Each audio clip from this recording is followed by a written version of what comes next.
Hi guys, what's up beautiful people? I hope you're doing good. I hope you're doing amazing. Welcome back to this channel. In case you're new here, my good name is Mercy. In case you're a returning subscriber, thank you so much for coming back to this channel, for subscribing and for supporting me. I don't take it for granted. Thank you so much. So in case you're new here, I do business content. I give you ideas on what you need to know before you start that business that you want to start. I give you businesses idea, and for this, it's not that I'm in those businesses that I talk about. It's just that I go out there, I do my research, and then I come back to you guys and give you what I know or what entails in those businesses. Okay, so welcome to this channel, and today's topic, as part of the video, we're going to talk about wines and spirit business in Kenya. It's a business that is doing so well if you follow the laws and regulations that are there before starting this business. I know there are so many people who want to know, how do I start this business? How do I go about starting this business? Okay, so it's just by following everything that I'm going to say here. Okay, so kindly watch up to the end if you want to gain some knowledge, if you want to start this business, or if you want to venture in this business in the future. Okay, so for today I'm going to divide kama kawaida, I'm going to divide this idea into points. I'm going to talk about the capital, I'm going to talk about the location, I'm going to talk about stocking, I'm going to talk about licensing, and also I'm going to talk about where to get the suppliers, yes, and the challenges and what not to do in this business, in wines and spirit business. So number one, I'm going to start with capital. Before you start this business, you need to know how much capital you need before starting this business. So capital, I'm going to divide it into four parts. You need to know how much is the rent, how much the license cost, the shelves where you're going to place your liquor, and number four, it's about the stock, where you're going to get the stock, how much stock, which liquor you're going to take, which liquor moves first, and all that. So if I start with point A, that is rent. This is for you to decide, where am I going to set this business, how much are they going to charge in that premises. It for you to gauge. It depends with the space that you want. If you want a tiny space, the rent might be lower. If you want a bigger space, the rent might be higher. Okay, so it's for you to decide how much are you going to rent this space that you're going to put your wines and spirit business. Number two, it's about the shelves. Here you're going to cooperate with your carpenter, who is going to come and build the shelves for you. So for here, you need to have a carpenter so that he can give you the measurement, and also he can advise you on the materials that you need to use when you want to make these shelves. If you want to use timber, if you want to use glass, if you want to use MDF, the carpenter is going to advise you accordingly and tell you which one is better than the other. And of course, the price ranges. So from here, you need to go for what you can afford. Okay, so that is about the shelves. Number three, now point C, we come to the license. For the license, here kindly note, for the license, it depends with the county that you want to locate your business. Okay, if you want to locate your business in Nairobi County, it's a different price from a person who wants to locate his or her business in Kiambu County, in Kisumu, in Mombasa, in Nakuru, in Eldoret, all those towns. So it depends with the county that you are in, or it depends with the county that you want to set this business at. So you might find that in Kiambu, like for an example, in Kiambu, they charge their license at 100,000 Kenyan shillings, and 100,000 100,000 Kenyan shillings. Maybe you go to Nairobi, maybe you find they charge 70,000 Kenyan shillings. So it's different, it differs, it depends with the county that you are in. So if you want to know how much is the license, kindly go to the county council offices of your area, and there you'll be advised accordingly on how much they charge for the license. And for here, the license is not divided into many parts, the fire, the whatever. It's a combined license that you pay that at 100,000 Kenya shillings or 70,000 Kenya shillings, depending on the county that you are in. I'm just giving an example of Kiambu County because that is what I'm sure of. Starting a wines and spirit, for the licensing in Kiambu County, you pay 100,000 Kenyan shillings for you to acquire this license. And also at the license, you also need a food handler certificate for you to continue operating this business. And a food handler certificate, it's because you're handling something that is consumed by human beings, so you need to have a food handler's certificate, okay? And that one is not expensive. It's just a 500. You go to the hospital for the lab test, and also you go to the county council and you give them 500, and they give you the food handler certificate. So I think at that point I'm clear about the licensing. The licensing, kindly note, it depends the county that you want to set this business in. So go to the county offices and ask about that, and they will give you the answers, okay? Yeah. Another thing, it's about the stock.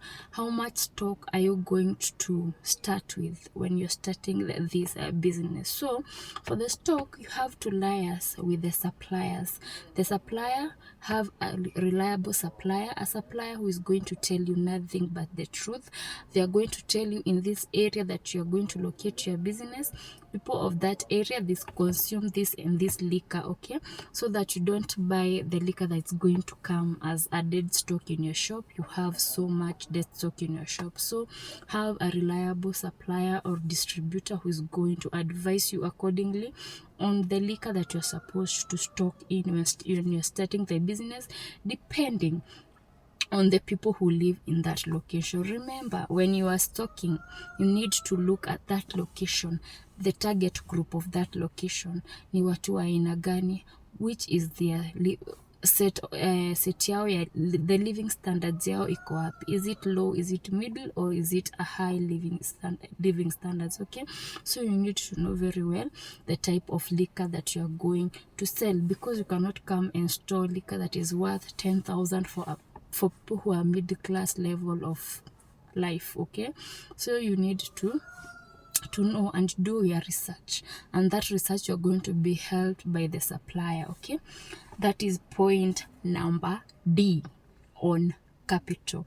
So approximately, if I can do my calculation as per what I've said, giving an example with Kiambu County, if you want to maybe to set your business in Kiambu County, you have 100,000 Kenyan shillings for the licensing, and then maybe for the shares, let's say around 80,000. That is inclusive of the labor of the carpenter.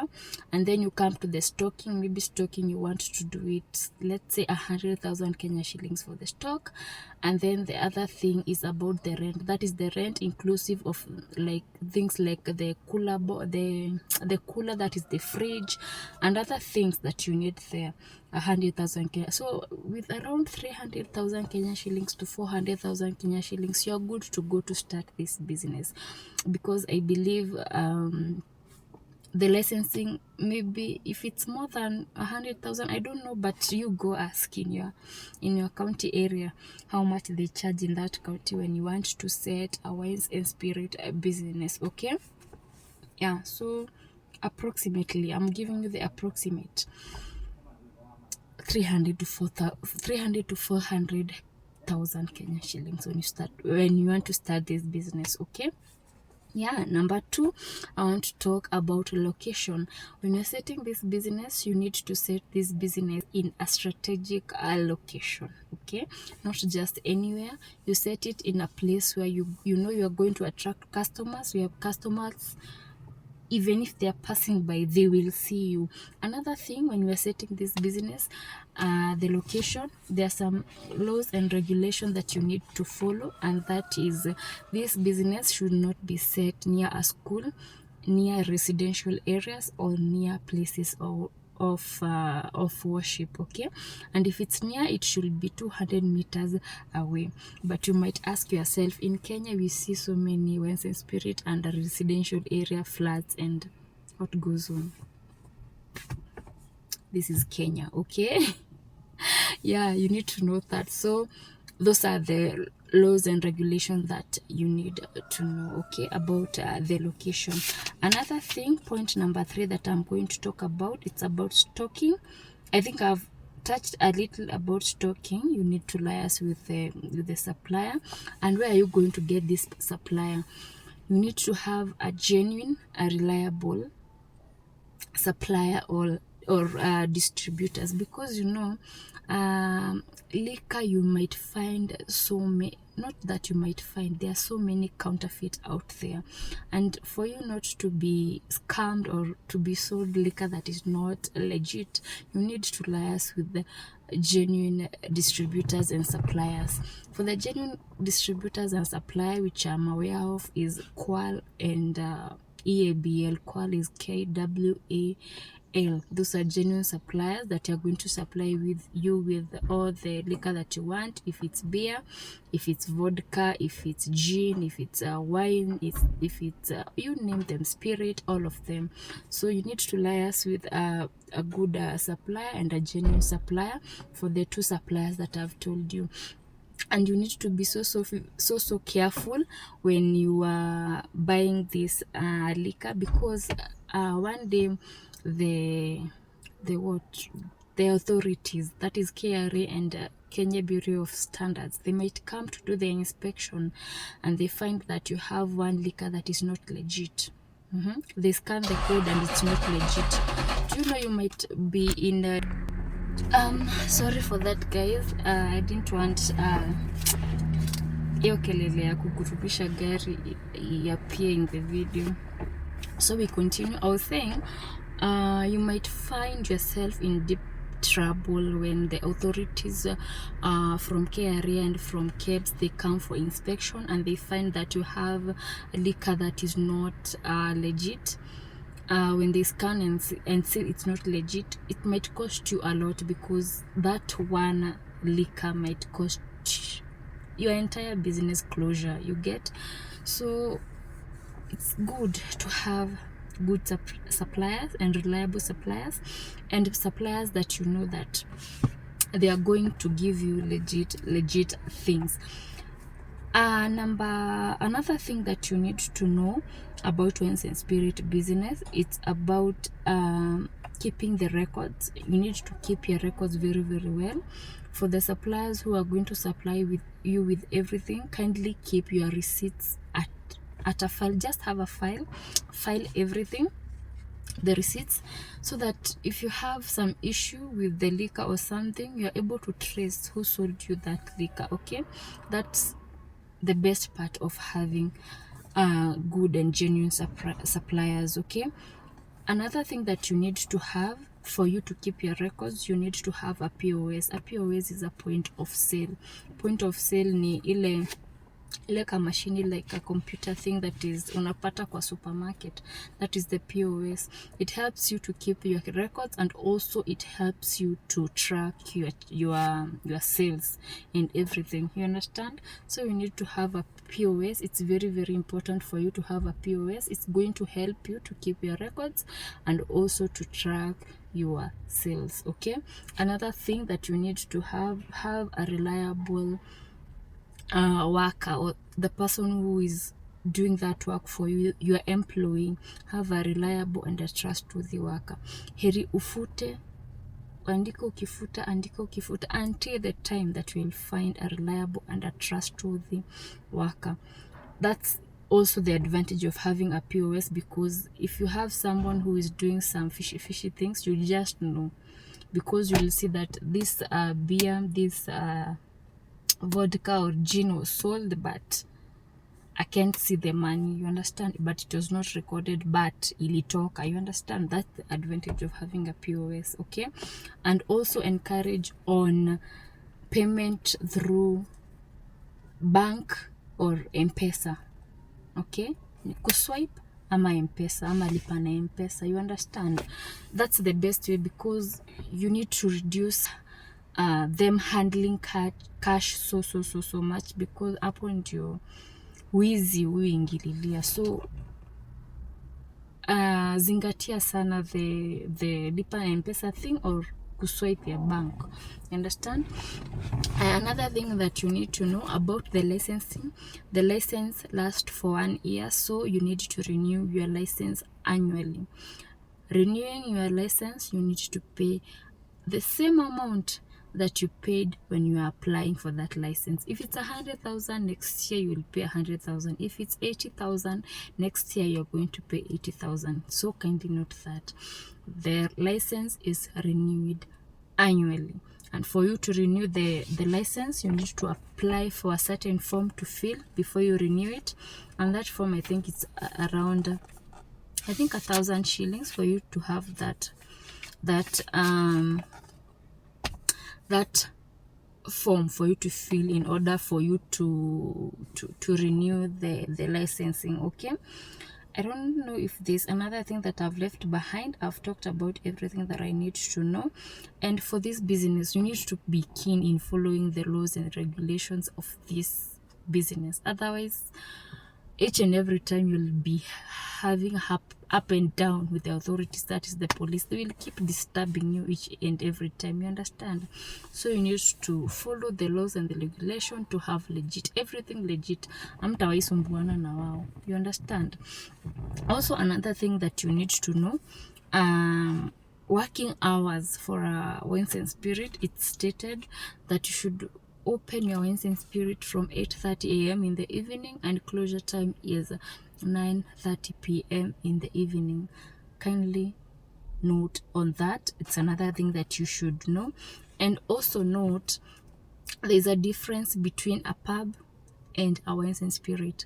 A wines and spirit, it's a place that you come, you buy and go. It's pick and go, buy and go, buy and go. No person is allowed to have their drinks or to consume their drinks, so they're sitting there. But for the pub, you buy, you can have a sit down there and also take your drinks from there. But for the wines and spirits, you buy and you go. So it also through that definition or that declaration, there's a difference. So also the licensing is different. Okay? Licensing for a pub and the licensing for a wines and spirit, it's different. So you should understand on that. You might find maybe for the pub it's cheaper than the wines and spirit.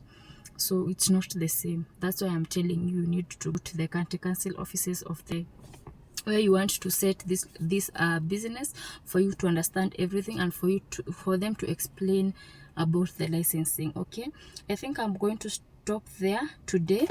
I think I've touched on and also a take home point that you need to know about business. Not that today you start that wines and spirit business and you feel like after 2 months it's not giving me the profit that I needed. Let me tell you, one secret in business that you need to know is that the maturity of that business, and for you to see the profitability of that business, it starts from 6 months to 1 year. From 6 months to 1 year, that business is going to communicate to you if it's worth it or if it's not worth it. So don't do that business for 3 months and then unasema I give up because this business is not giving me what I expected. Of course, our wines and spirit business is a business that is doing so well. The profit margin are at par.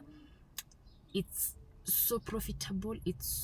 You bank very well if you do that right. But don't give up so easily. If you follow the rules and regulations, you will be good to go. Kama usumbuani na authorities, kila kitu yako iko sawa, you're good to go. Don't start this business and then you give up after 3 months. That's not being a business oriented person. You understand? For the business, you have to be, you should understand, you should be a risk taker, you should be patient. Unafaa kukua so patient with business for it to mature. Na business haitakangi unaanza ukikulia chini chini. Don't take out a lot from the business. Wacha kwanza biashara ijijenge. Let the business grow fast, and then you can start reaping your harvest from that business. But let first your business grow by itself, and then you can start reaping pole pole. Hata kama that business is your source of income, and that's where that's what you depend on. Usitoe mingi tena sana. You understand? That's how you grow your business. So that's a take home point that I needed you to know. And if you are wishing to start this business, I wish you all the best. I've just done my part in telling you what you need to know, okay? And everything that I needed to tell you guys. I hope you have understood. I hope I've helped in some way for that person who want to start this business, or if you're thinking to venture in this business in the future. Okay, so thank you guys for tuning in, and thank you for being with me up to this end. I really do appreciate. Kindly don't leave this channel without subscribing, and let's meet in the next video.